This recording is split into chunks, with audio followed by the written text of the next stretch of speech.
Hey, so this video is going to focus on how to simplify absolute value. So there's a couple of different ways that you can look at absolute value, and I'm going to start with talking about the definition of absolute value. So normally if you open a book and you look at the definition of absolute value, most of the books are going to describe it as the distance away a number is from zero on a number line. So I'm going to draw us a picture here just to kind of give you a better visual of what we are talking about when it comes to absolute value. Okay, so here's a number line, right? And I'm going to focus on the numbers -3 and a +3.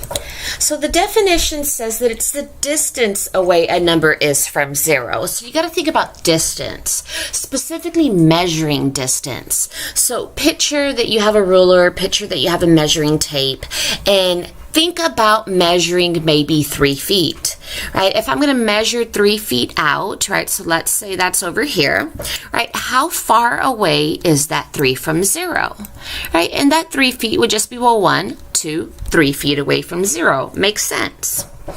Then I want you to picture, so let's pretend you are standing right here where the zero is, and you just measured 3 feet to your right. Now think about measuring 3 feet to the left. So you're going to measure 3 feet that way. According to our number line, that's -3, but again, think about distance. So if I measure 3 feet that way, well, how far is that from zero? And it would be 1, 2, 3 feet away. So regardless what direction you measure, notice that your answer is always going to be positive, because think about that. Distance is always positive. You could never have a negative distance. You know, measuring -10 feet just doesn't make sense. You can measure 10 feet to the left, 10 feet to the right, 10 feet up, 10 feet down, but regardless, it's 10 feet. And the same rule applies when it comes to taking the absolute value of a number. So essentially, absolute value is always positive, or at least when you're looking at what's going on inside the absolute value bars. So for example, if I'm looking at this first example over here, the absolute value of -17, almost picture that we can take this number line and stretch it all the way out.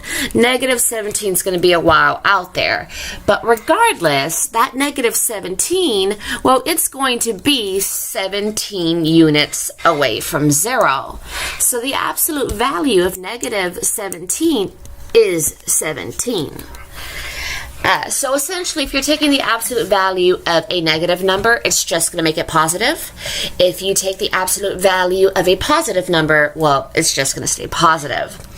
The only possible way you could ever end up with a negative number when it comes to absolute value is like this middle example that we have here. So this middle example tells us to simplify the negative of the absolute value of -118.